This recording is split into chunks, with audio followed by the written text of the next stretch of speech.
All right. Let's go. Yeah, let's jam. Let's just get after it. I don't know where we want to start. I mean, we could. What's your favorite L2? Why don't you just pick out of a hat and then we'll just like riff on it. We should think about like broad categories. The Lightning Network. Lightning. I was gonna say we should start with Lightning, but that's controversial. I mean, we could talk about. Here we go. Buckle in, guys. All right. Should we? I don't know. Like, I feel like when we look out here and we see all these like new projects and like all these new. Okay, who knows what's actually going on with the L2s? Like, who knows? Everyone kind of knows they're just like kind of like federated multi-sig schemes, and they're not any different than what's existed for like the last like 6 years, right? We all know that. We're all aware. Okay, so like my kind of no. Except for Explain what a federated multisig is. Okay, Yeah. so basically you're taking your Bitcoin, and basically what's happening is you're putting it into this like this wallet that's like managed by like anywhere between like 6 to 20 people. And if they all like, if the majority of them are just like, we don't like these people anymore, they can all like come together and sign a transaction and steal all your money, and you don't have any Bitcoin anymore. So that's kind of what all these things are being secured by. That's a really negative way to put it, because he's had to stare into the abyss for the past several months, and but this is in some of these cases, it's a much more known trust assumption, and there's a spectrum of trust assumptions here, because some of these folks, we know the counterparty pretty well. Yes, exactly. And they're pretty well documented, and some of them we have no idea who they are, and it's a whole range. And the trust assumptions on the custodial side can vary in terms of like institutional grade custody, like what are the risk assumptions, how much trust do you have in the custodian that's involved. But more recently, you're starting to have trust minimized L2 bridges, which are kind of interesting. I mean, they definitely help. They make things a little better. I don't know if some of it. Do you want to talk about that? Yeah. So like I think so again, agreeing with like Charlie here, right? Like if you understand what you're doing and you know that you're interacting with like ex-custodian of these funds, like it's totally kosher, right? Like I think Fedimints and eCash systems and like some custodial solutions are like a really cool trade-off spectrum. But I think kind of the issue is like we'll walk around kind of this venue today and we'll see like trustless and trust minimized, and I think the people that are like really, really close to like building these designs are probably like some of the most quiet about it. And that's kind of like, I think there are really cool things that are going to be like coming up over the next, I'd say, 12 to 18 months. But I still think from like a development cycle perspective, we're not quite at that end state. So yeah, I think that's kind of like where the saltiness might come from. What do you think about the, so I think it was Alex Berg from Bitcoin Magazine, he tweeted like a couple weeks ago, did you see this? He said, unilateral exit is a meme, and that we actually don't necessarily need trustlessness for L2s, and that users might not actually require that. What do you think? Well, users don't care about it until they do. It is kind of a meme right now, because user behavior and offboarding off Bitcoin seems to be indiscretionary to the trust assumptions of the layer. It's almost purely a vector of marketing budget and virality, and that is very important, because we think about like how we can discount memes, but like how well you communicate why a user should use your platform is incredibly important. So in a way, I think Alex is correct that it might not matter to most users right now. I personally care about this, and I would like to see mechanisms for trust minimized or hopefully even unilateral exit. I think if we are still trying to figure out how to create unilateral exit in like 10 to 20 years, then I don't know what we would have been. I don't know what we've been doing. I think that should be something we should do. When this is a $100 trillion ecosystem, there should be mechanisms to get on and off chain without relying on trusted counterparties. You know what I think is under-discussed, and this is the controversial take? So actually ICP, Chain Fusion, they're building this L2. Have you heard about this? Have you heard about this? I'm the most hated man on ICP Twitter. Oh God. Like, I'm not kidding. They hate me. Because I think when you're talking talk about, like, let's just assume trustlessness is not possible except on like basic L1 Bitcoin transactions. Everything else is just a spectrum of trust assumptions. What do you think about like other L1s? This is like a new thing. Other L1s, Stacks I think is working on something similar. ICP's had it for a while. Other L1s basically creating the ability amongst their nodes to create smart contracts that can execute Bitcoin transactions. So basically, you have smart contracts on other layer ones that assemble and disassemble Bitcoin keys so that you can effectively execute like a layer 2 in and out mechanism with whatever the level of security that particular layer 1 is offering, right? So you assume the trust assumptions of just like ICP broadly, which like obviously isn't as decentralized as Bitcoin, but like more decentralized than like some human beings holding some keys in their pockets. Thoughts? I do not think that is a completely bad trade-off as long as you understand like what you're interacting with. Like in the ICP design specifically, there is a threat model where if 10 of the 28 signers of this like Bitcoin wallet address colluded, they could steal all your money. But no one talks about that. So like if you know that and you know that going into it, and again, it is probably, like hand-waving here, very unlikely that that ever happens, but there is a possibility that that exists. 10 people can collude and steal all your money. Right. So like, if you know that and you kind of understand the trust assumption with that system in particular, like that's totally fine. And there's like other safe rails, like for example, in their design specifically, all of their node operators undergo like a KYB process. So if they steal the money, there's like massive like legal risk for them and stuff like that. So if all your like federation members or node operators are all a part of like a KYC, KYB system, and they have like really good really good reputation. So if they like did something like that, their business would fail, for example.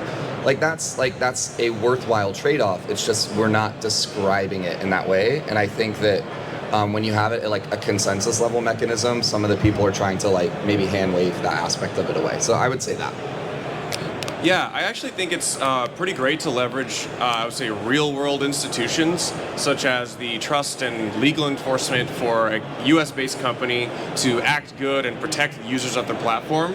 That's a really important, like, real-world mechanism to enforce trust and protect users. I don't think that is the cypherpunk crypto economic system that I really want the future to look like. I think maybe the future is a hybrid of these trust models. And so one thing which is lacking is this totally trustless in and out process, which is enforced by the rules of the system. So I don't see that right now. Giannis doesn't see it either. So, I mean, most of everything I say is just stuff I read that he writes, so I'm just kind of like his hype man here, so yeah. Okay, so then this is a good segue into, what do you think is the best contender in terms of technology that's being developed that could potentially get us as close to possible on some kind of trustless layer 2 situation? Trust minimized, most trust minimized option. I actually think I go back and forth on BitVM because sometimes it's like, oh, it's got this overbearing liquidity requirement. Right now, I really like BitVM. I talked to Jeremy Rubin a lot recently, and he's bullish, and he's the smartest person I know. I think that's really cool. You cannot discount how cool it is that we've got that type of mechanism, and people are improving and iterating on it. So that bridging mechanism can minimize a lot of trust where you can trust just a single person is honest. That's incredibly powerful. I don't know how this gets implemented at scale or if it can be, but I'm optimistic. I would love to see that. So that's the thing I'm most excited about. And I think it's maybe incidental what it bridges to. That's a whole nother conversation, I think. Yeah, I would say right now, like, independent of the soft fork discussions, something like that, I think, where like Alpine Labs and Citria are, and others also, like, to be fair, are trying to design, and obviously like the BitVM team, ZeroSync, are trying to design this for their ZK Coins mechanism, or their ZK Coins protocol. Having the ability to have the verifier set, so like you still kind of have like a closed operator set, like processing and the withdrawals and everything, but my understanding is that the verifier set's open, so anybody can challenge the integrity of that two-way peg. And I think having a permissionless challenging mechanism is just extremely similar to what optimistic rollups are in Ethereum, and everyone is using optimistic rollups in Ethereum, so like that's where all the liquidity and transaction volume is. So like I feel like that is the industry standard, like a permissionless challenging mechanism. But then there's also discussions about these other types of protocols that could even improve this even further. If we start talking about those, I'm going to start hand waving. So I'm like, I'm going to start hand waving and maybe call in support from like Alexei Zimyan or Jeremy Rubin, like be like, help. I mean, this is a bit of an existential question. Like, do we even need to get off chain yet? Like, nobody's. I don't want to be like reductive, but if you looked at the Bitcoin fees lately, like there's not a lot going on right this moment. Block space is wide open. People are DCAing and they're minting runes, and that's like what's happening, which is fine. It's just been 15 years, and now we have 80 plus ways to extend off Bitcoin, and I'm like, it's pretty cheap to use Bitcoin right now. So unless you want to like lock something in a smart contract and then have some trusted counterparty to like bring it back to Bitcoin, then that's great. It's almost like we haven't really had our feet to the fire to need scaling solutions yet. I don't think though, like, so I am just regurgitating the opinions of people I really like and think are really good. But like, I don't know if scaling is like the right way to even look at this. Like, so for example, like if we're looking at like rollups or sidechains, like a lot of those mechanisms really don't scale long term either. Especially like the rollup stuff, right? So you end up having to do like L3s on top of the L2, and that gets kind of complex and whatever. But like, it's more, I think, about people, the market kind of saying there's this desire to create new execution environments, to like do more expressive smart contracty type thingies, but that is also a way to create more projects, to give VCs more things to invest into, to create more, of this kind of like circle of crazy shenanigans. And I don't know, maybe I agree with that. Like, what's the, I'll say the yin to the yang that I said earlier, which is like, well, do these things stimulate activity? I think that's a very compelling idea. Because we saw what Casey did in a post-ordinals Bitcoin world. Maybe just inventing new things does drive user demand. It does drive demand and user behavior. So I think that's a pretty compelling idea. So I am pro throwing shit at the wall. I'm gonna pivot for a second. Let's do it. Do you have something else to share before I pivot? No. Okay. So I kind of want to I feel like it might be worth touching on this like post-ordinals Bitcoin world, maybe kind of dipping into the sort of like layer 1.5 idea and talking about kind of using indexers potentially as a scaling solution. Charlie, do you have, this is maybe not your area, Janice, do you have a point of view about this, Charlie? I think it's really fun.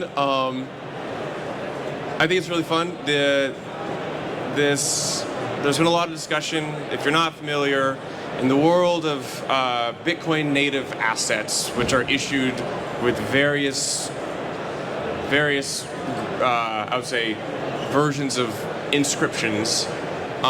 Those require some kind of off-chain thing which indexes the state and provides state to the ecosystem and the user. This can allow heterogeneous assets on Bitcoin. You can have things which aren't Bitcoin on Bitcoin, and it's additional consensus on what these assets are. I don't know if I would call it scaling. It's an additional type of asset class on Bitcoin which buys block space.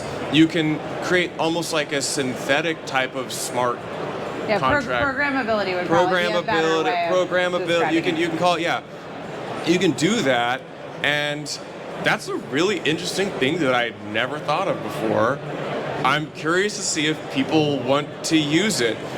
In that case, we have a new challenge of like, where do we find our truth? Where does the indexed truth come from? Yeah. And theoretically, an individual could just index everything according to a rule set and say, here's the state.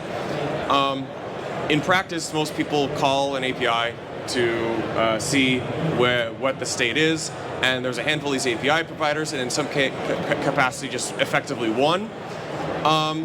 We've debated this online. I tend to think that it doesn't really matter if we have group consensus, and that it just makes sense just to have one monolithic indexer, because if you want to challenge that, you have to then win social consensus of the counter state that indexer provides. But I don't know if I would call it a scaling solution. I would call that more just stimulated demand on Bitcoin L1. Or extensibility, right? Yeah, you could say extensibility. I would say that, yeah. Yeah. Okay, cool. Did you guys, by the way, speaking of ZKs, did you hear about the first ZK verified on Bitcoin Layer 1 yesterday? By Sovereign? Yeah, I did hear about that. Do you have a point of view about that? I actually don't know what they did, and I hope they release like more information on the process. We'll make that happen for you. Okay, so do you think it would be useful? I don't know if it would be useful for folks to kind of get a sense of like sort of how maybe some of us are thinking about Lightning and sort of why we see there's been this like huge I guess, expansion of options coming onto the market and being developed right now outside of Lightning. Is that useful for you guys, or are you guys already on that page? I mean, we can talk about Lightning. We could cover it. Okay, so I think there's two things, and I think both are very like hand wavy answers at this moment in time. One's not hand wavy. Who's ever used like Arbitrum or Optimism? I have. Yeah. If I wanted to send you money on Arbitrum, all you have to do is like open a wallet, set your wallet to Arbitrum, and you can directly receive it on the L2, right? And that's actually a really interesting thing. Like you don't have to initiate an L1 transaction. Like that friction point is a really reasonable use case to like have channelless scaling solutions. So if you've never used like a roll up on Ethereum, like come find me after. I'll send you some money on Arbitrum. It's really cool. The other answer that I'm not super convinced on is that people want these. Do people really want these more expressive execution environments to do all this like smart contract like applications and whatever EVM type stuff? I just don't know if an EVM rolling up to Bitcoin is going to be 10x better than using like TBTC on Arbitrum, which is an EVM based L2 on Ethereum. And I don't know if you want to actually test this theory, like when a Bitcoin rollup comes into production, like see like, you know, if the user experience for Bob is like any different from that specific project. And then I would kind of say like that's the answer I hear a lot, like, oh, we need to provide this like programmable execution layer. And I'm like, is it 10x better than, like 10x better than what you can do today on Ethereum with a Bitcoin synthetic? I think the much more interesting thing is like, can we try different things like, like different privacy solutions and things like that? But yeah, that's what I think when it comes to execution environments, privacy's probably the one use case I think like really, really makes sense. I'm not convinced, and I think you see a bit of like disillusionment in Ethereum right now of like, okay, we've created every conceivable way to loan assets against each other. Like, okay, so like what now?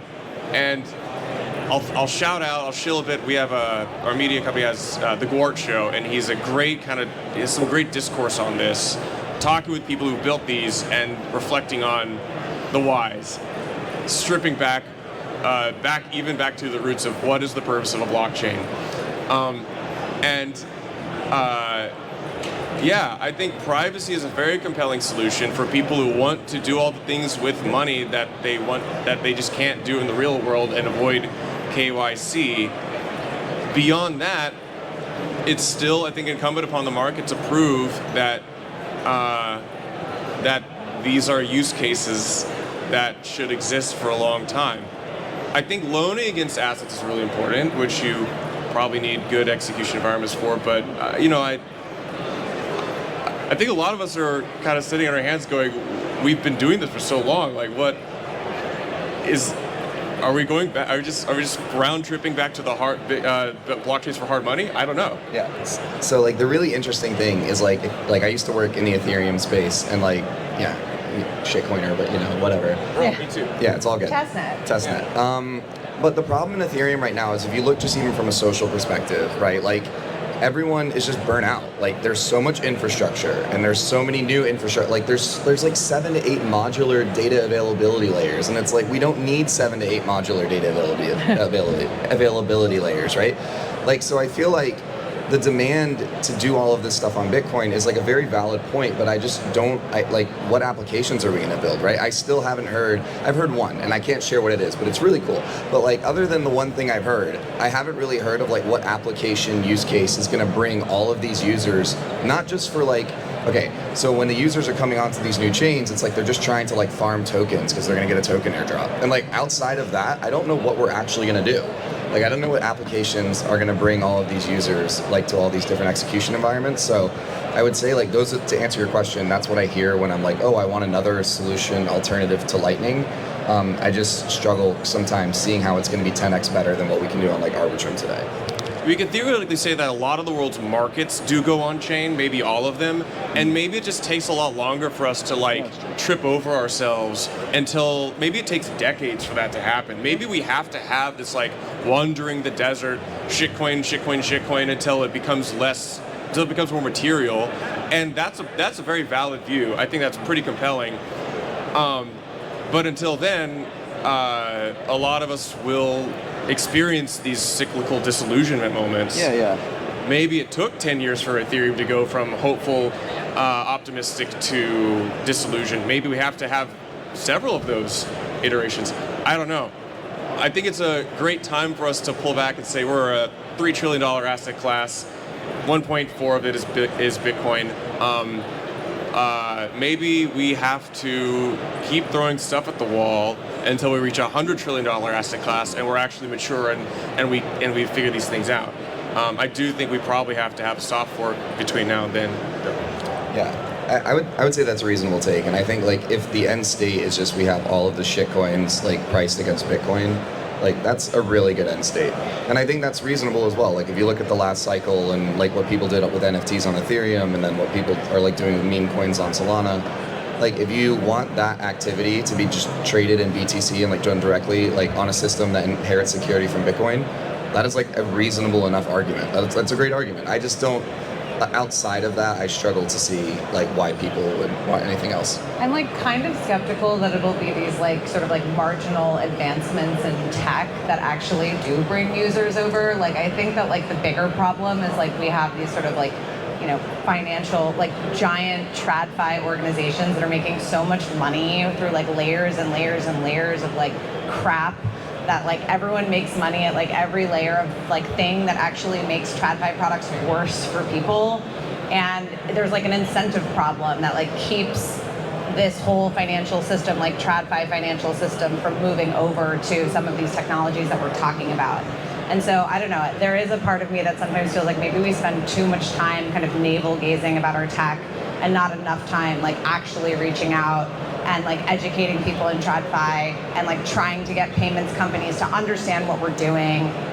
So yeah, that's something I think about a lot. Yeah, I forgot what I was gonna say. I think though, like, yeah, I actually forgot what I was gonna say. I completely forgot. So I'll throw. There's an abundance of these layered and scaling solutions here, and they are on a spectrum. I think I'm on the spectrum. No, they're on a spectrum of, I think like viability and like people I would trust, but it's almost like it's more just extending the social graph of your existing social trust graph, and so I really like things which are saying these are maybe old ideas of just another federated multisig. We're going to build it where we're going to clearly communicate the trust assumptions, the purpose of it. We're going to market it honestly.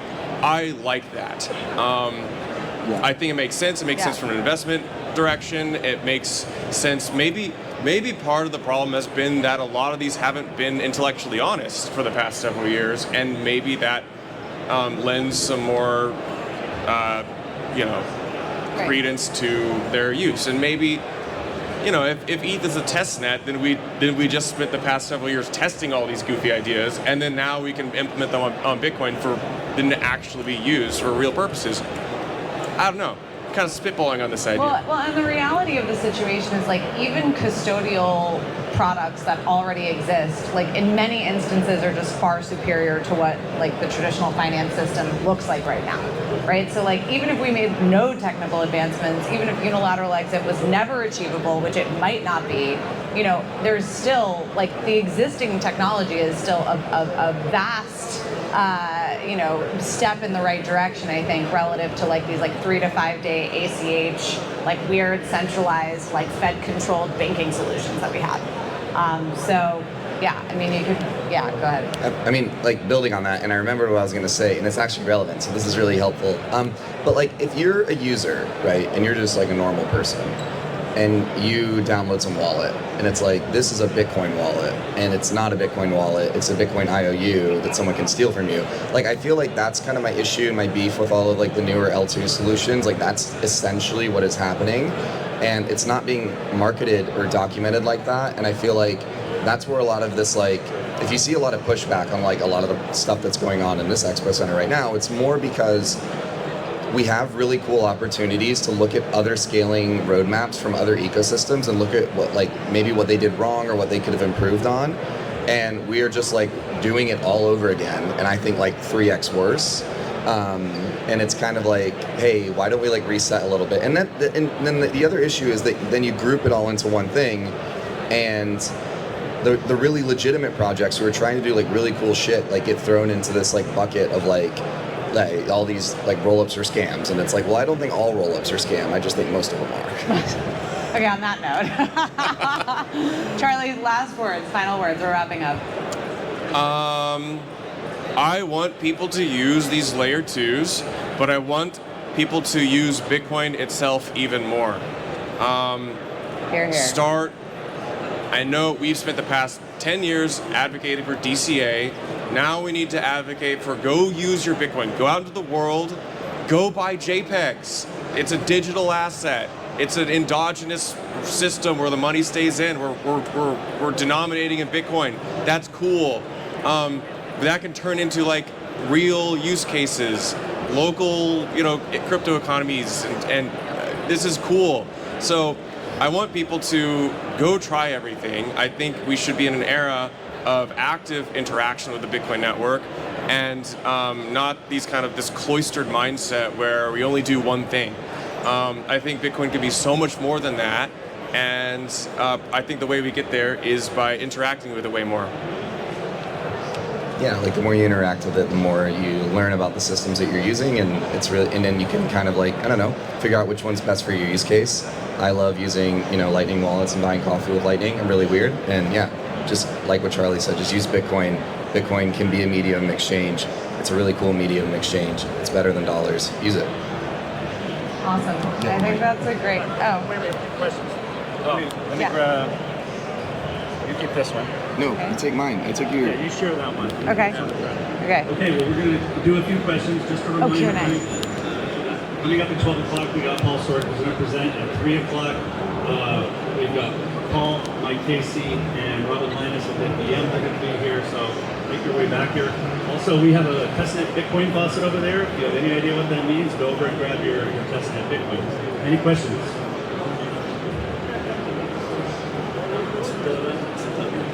Questions? Any questions out there too?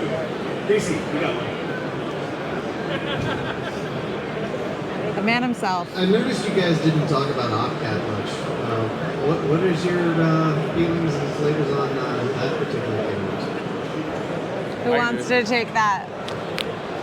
I was really initially very skeptical of OpCat, leaning no 6 months ago. I think as it's on Signet and people are implementing vaults with it, it becomes more known and we can know the boundaries of what it can and can't do. I describe myself as pro OpCat now. I'm more pro CTV as a more narrow covenant proposal, but I think what's important now is that we have something which gets a soft fork over the line. I think OpCat is a little bit unfairly branded as this degen opcode that lets the wizards do more crazy stuff, but it enables like things that I also care about, which are privacy. That's a very important mechanism, and I think ingredient for a more private on-chain ecosystem. You want to add anything? No, I personally like don't know enough about the covenant space to have a strong opinion on it, so I don't know. Yeah, I'm kind of in that same camp, but I will say that one thing that I've been really interested in while watching sort of the OPCAT debate is just sort of how it's exposing some of the challenges and problems with the BIP proposal process and sort of how BRC20 governance BRC20, how Bitcoin governance, actual Bitcoin layer 1 governance works. And I think that that's something that everyone should be paying attention to. And we should be thinking more deeply as a community about how we can improve governance on Bitcoin, because right now we clearly have some governance challenges that are being very, very well exposed by the OPCAT situation and others. More questions? Okay, thank you very much. Charlie's podcast that's related to this, Bitcoin Season 2, you've got another one? Yeah, all the Blockspace Media, Mining Pod, Board Show, Bitcoin Season 2, future podcast, newsletter, events we do, and just hit our social media, Twitter, and website, blockspace.media. Jonas has bitcoinlayers.org. He'll be talking about that tomorrow morning at 10 a.m. Also a fantastic Telegram group. What's the title of the Telegram group? Bitcoin layer. Bitcoin Layers, yeah, where they've done this awesome structure and everything you learned about layer 2. And Isabel Fox, what are you doing now? So I work primarily with the Layer 1 Foundation, which is the BRC20 Governance Foundation. And yeah. And so we do a lot of technical education as part of our mandate in addition to managing governance for BRC20. And then Jomo and I and a couple other partners also co-manage the first Ordinals hedge fund, where we invest in Ordinals assets and runes and BRC20, any Bitcoin native asset really. So yeah, that's what I'm up to. If you want to learn more about Enduro as well, we'll have talks about Enduro. We've got all come up at 12 once again, and Rob and Mike and Paul at 3 p.m. Schedules over here on the board. Follow us if you can. Thank you very much for